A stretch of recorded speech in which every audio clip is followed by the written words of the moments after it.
So hello and welcome back to the KD Weight Loss Podcast. Thank you very much for coming back. If you listened to last week, I really enjoyed being back on the microphone last week.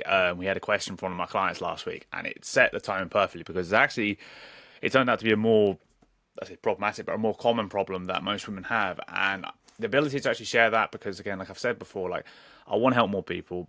I know not everyone's in the position for coaching. That's absolutely fine.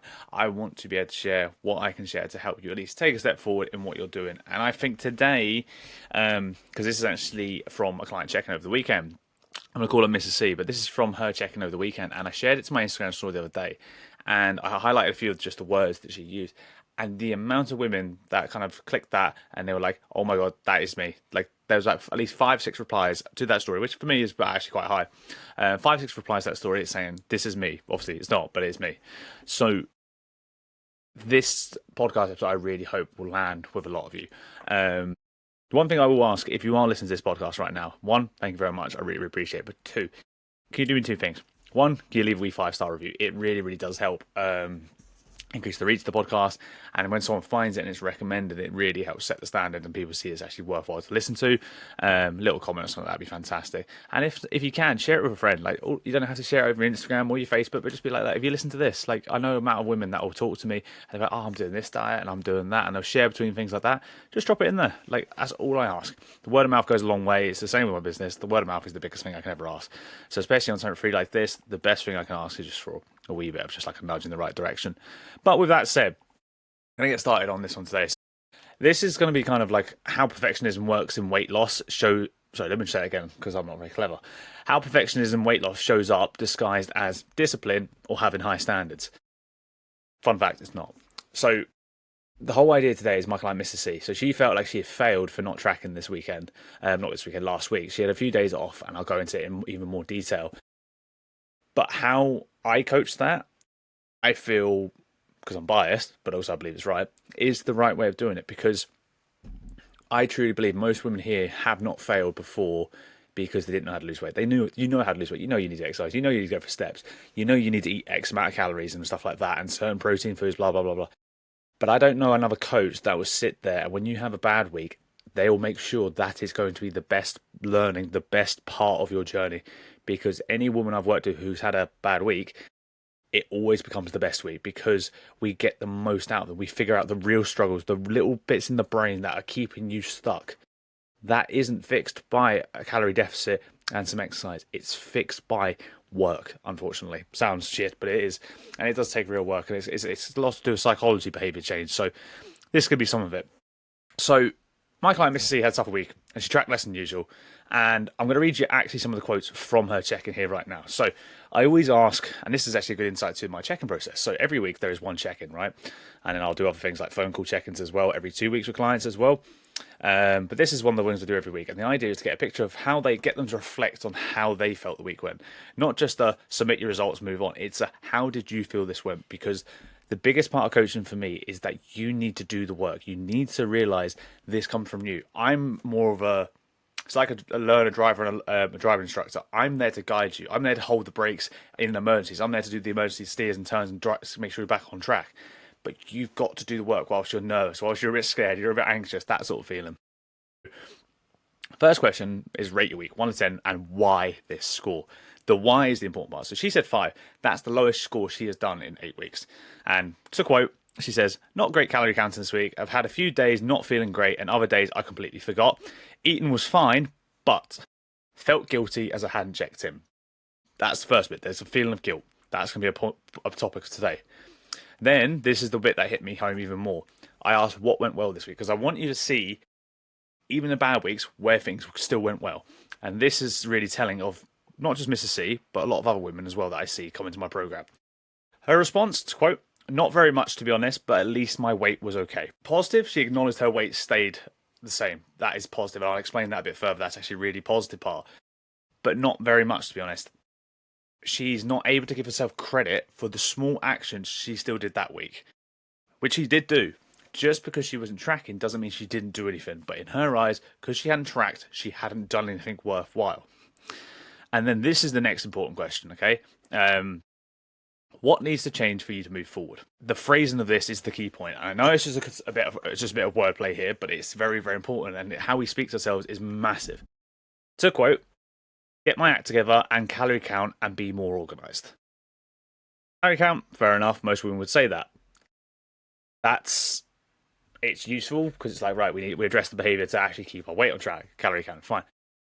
Doesn't necessarily address how she's going to calorie count if she has a stressful week. That's where my job as a coach comes in. How are we going to go about this? Be more organized. Again, how are we going to be more organized? Do we have specific days that are less busy? Do we have time slots in the morning where we can have like 10 minutes of our morning coffee where we can look forward to the week? That's where the coaching comes in. But the word "get my act together" is a phrase filled with, shame. It's quite judgmental. It's like, my shit wasn't working this week. I need to get my act together. And I know it maybe isn't as aggressive from her because I know what she's like. But I know a lot of women be like, when they fuck up, I just need to fuck get on with it. I just need to stop. I need to find my motivation. And it's just the very self-deprecating, judgmental speaking. Does that make sense?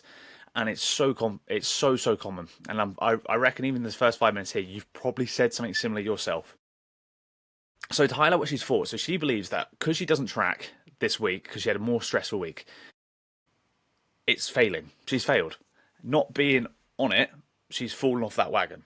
Very, very common. And then obviously, as I said, getting your act together is that self-judgment.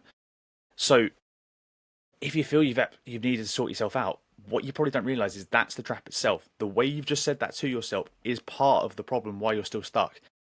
But no one's ever told you that, and no one's ever helped you out of that. People just say, get on with it. So if we address the elephant in the room, and it's like, so she's already feeling like she's not done well. So my first job, and again, I disagree with a lot of coaching here potentially. A lot of people talk about how people need tough love. I agree sometimes when you're being a shithouse, you need to be called out for being a shithouse. I agree with that statement. But the majority of women I work with are not deliberately acting the shithouse. They're not deliberately saying, oh, but I'm doing that, and they're not doing it. They're not doing it for that reason. That's not how this works. She genuinely believes that because she didn't track, because she's so conditioned to only tracking, and we are tracking for our own reasons, I'll explain that in a minute, but she's conditioned to tracking only, that when she doesn't, she's failing. So I asked a couple of questions in our check-in. So I send a check-in video, usually under 5 minutes, sometimes a little bit longer if you've got a bit more going on that week.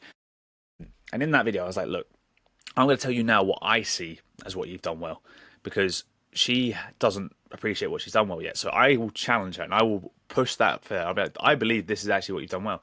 So I said to her, I was like, look, when you didn't track on those days, right, you didn't just eat willy-nilly, did you? And she's like, no. I was like, okay, so what did you do? She's like, well, some days I just didn't have a full meal. I didn't get to sit down and eat properly. I was like, okay, so you felt a bit out of control. You didn't really get to eat much. I said, so you weren't overeating? She's like, no. I was like, okay, so yes, undereating is not great either, but she didn't overindulge or crave or smack loads of foods into her mouth without control. So perfect, okay? She didn't go wild. A couple of other days where she had some other foods that weren't her typical foods. Again, she wasn't having silly portions. I asked her, like, again, what were you having? It wasn't silly portions. It wasn't anything crazy. Yes, there were some high calorie options in there here and there, but again, it wasn't like she was having like 2 double cheeseburgers, two hash browns and all that. Like, it wasn't like silly off, like, because she's gone off the rails that she can just eat anything. It was just she didn't actually get the chance to track it because she was busier.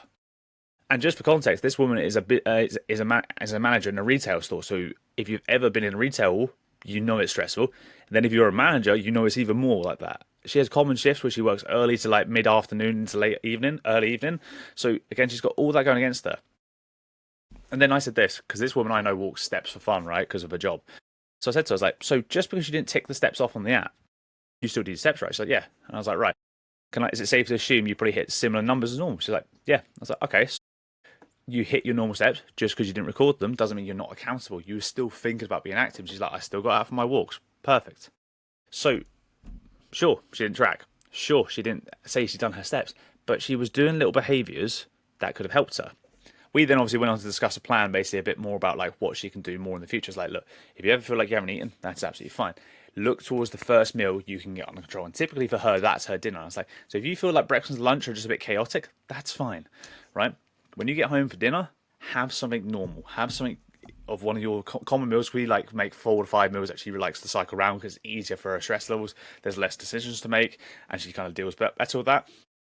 That's what we've agreed on, and that's something that's really simple to gain control, because a lot of us just don't like feeling out of control, and when we feel out of control, we feel overwhelmed and anxious. It's a very, very common feeling, and it's often why we then give up, because then we're like, fuck it, I've got no control, what's the point at all? It's more about going from 0 to 100 and finding maybe a 60 or a 70%. It's trying to find that middle gap and make your worst days slightly better. That's where we want to be with this. But after check-in, because I mentioned these questions I wanted to ask her during a check-in. So I sent them to her in text, and I said to her, I want you to text me, voice note me, or just have a little think about this, write it down on a piece of paper, whatever you want. Okay. And basically, this is part of my failure reframe system. My failure reframe system kind of uses CBT principles. If you've ever done that, you'll kind of understand what I mean. But basically, the idea, a lot of this is acknowledging what the facts are, what actually happened, acknowledging how you felt, what you were thinking, how your body felt, what sort of things are going on for your brain, for your body, and that sort of deal. Then basically turning it around to actually be like, right, what actions happened in that moment as a result of all this? Then once we've established the facts and stuff, it's then about basically looking at the what you actually would have wanted to do. What would the ideal action be? What support would you have liked to have? What would you really need in that moment? So I'm going to talk you through the questions, and I want you to ask yourself these, right? Because these will be very, very useful for yourself. So this is something you can take away from it, okay? So this is the first question, all right? A part of my failure reframe system. And again, these questions aren't exact. They can be changed based on the person. Like, it's a system I have that kind of works this way. So if your daughter had been ill, stressed, or mentally drained and didn't track for a few days, what would you say to her? So what I'm trying to do here, okay, is basically most of us, especially women, I think women are more like this, especially if you've got kids, okay? That's why I use the daughter here, because I know she's got a daughter. Most mums will feel this to the core. They can put every other person in this world in front of them for fun. You don't even need to think about it. Your daughter and your son need something, absolutely sorted. Your husband needs something, absolutely sorted. Work needs something, sorted. Women have been, and this is from Mrs. Media, this is the way we've been conditioned. And again, this is stuff women tell me, but you can see it.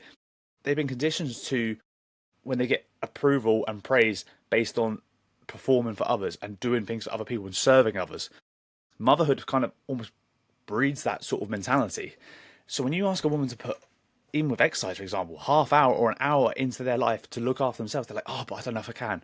Because they're so not used to looking after themselves.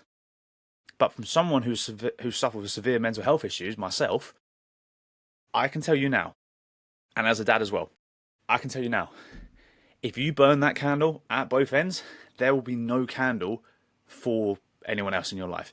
If you do not water your own grass, you can't water anyone else's grass. If you don't tend to yourself, you will have nothing of yourself to give to anyone. And I'm going to say it now, you do not owe anyone anything. Your kids, sure, safety, security, love, that's what they deserve. But no one deserves your time, attention, anything. You decide who you give that to. And when you start prioritizing yourself does not mean being selfish. It does not mean ignoring your responsibilities. That's not what it means. It's not a free pass.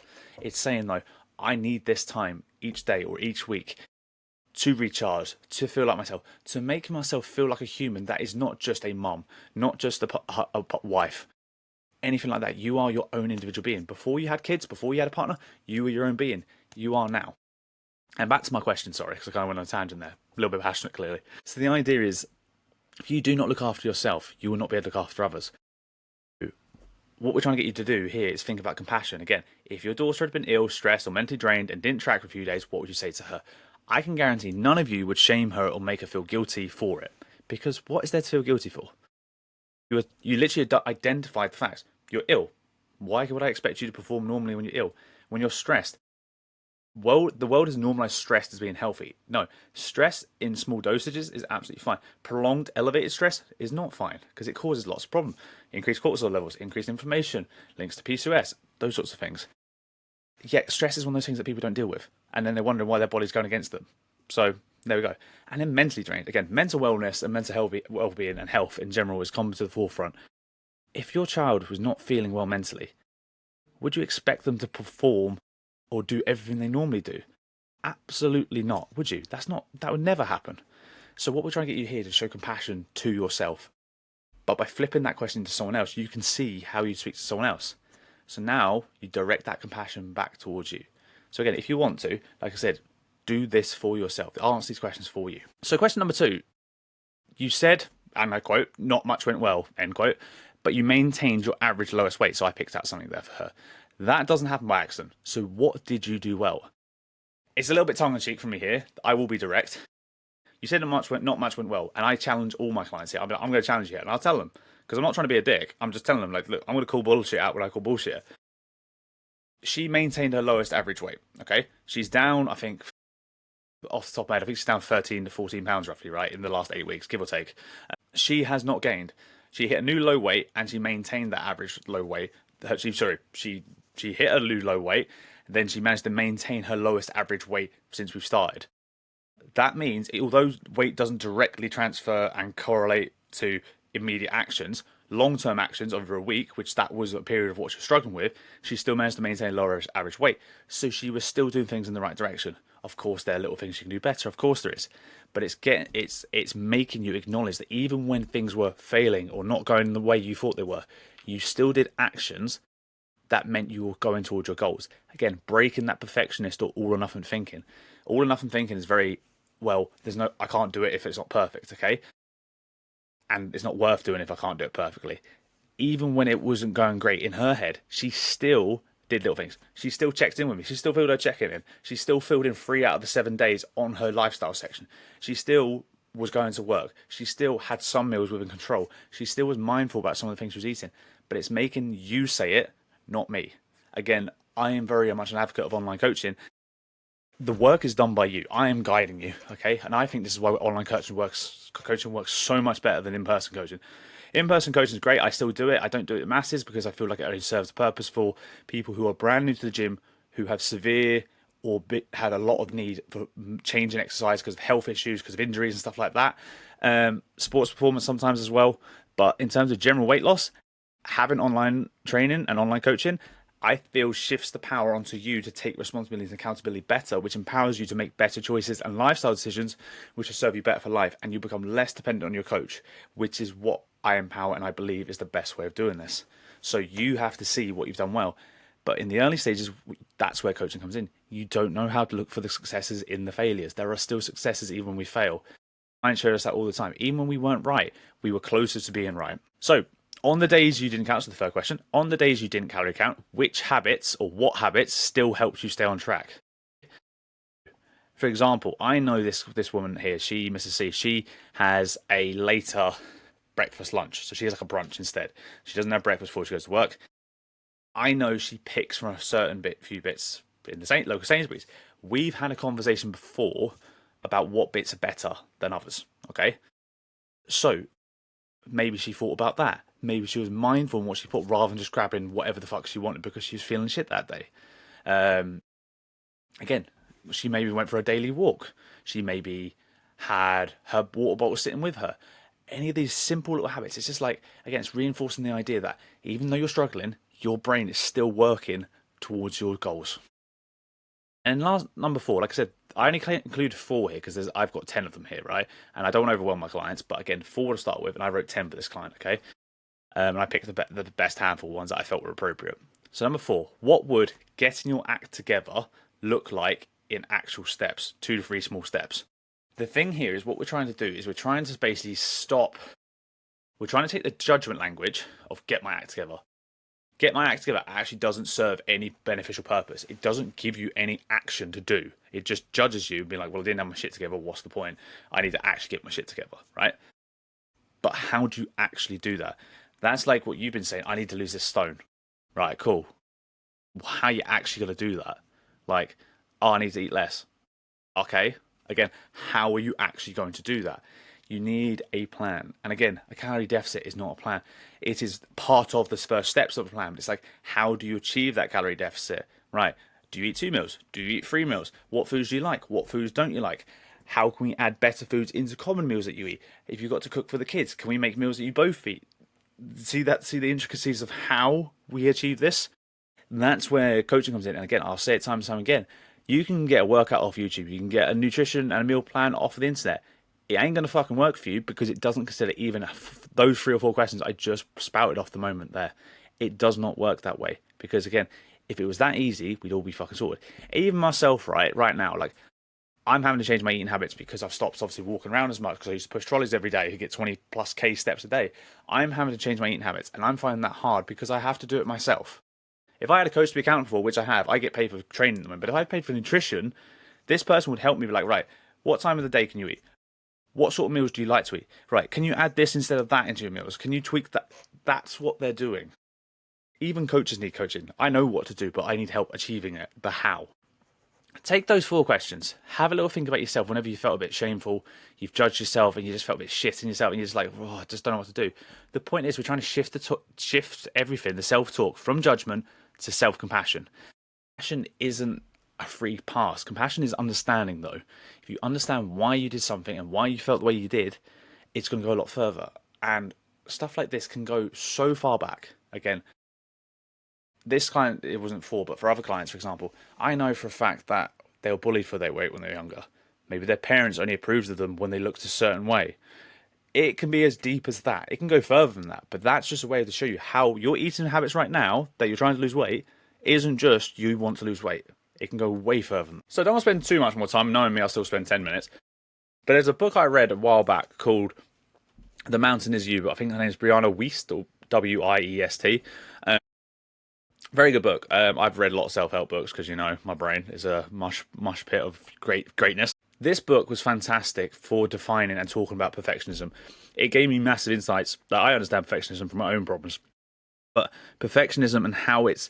Because we hear this phrase self-sabotage and people think, like, why would I sabotage myself? It's not like you're going out your way to actually hurt yourself, like, properly, like, and cause yourself harm. But you're trying to protect yourself because you're fearful, you're scared. So this mindset of being perfect is not just unique to my client, Mr. C. Perfectionism is not about having high standards. It's what a lot of people be like, I'm a perfectionist. They identify with it. And when they identify with it, they try and use it as a positive reinforcement tool. I'm sorry to shit on anyone's parade here, but it's not. I used to be that person. I've worked with women who are still that person and have been that person before. Perfectionism does not serve you. You can want to do well, but accept failure. Perfectionism does not allow you to do that. Perfectionism is a fear-based behavior.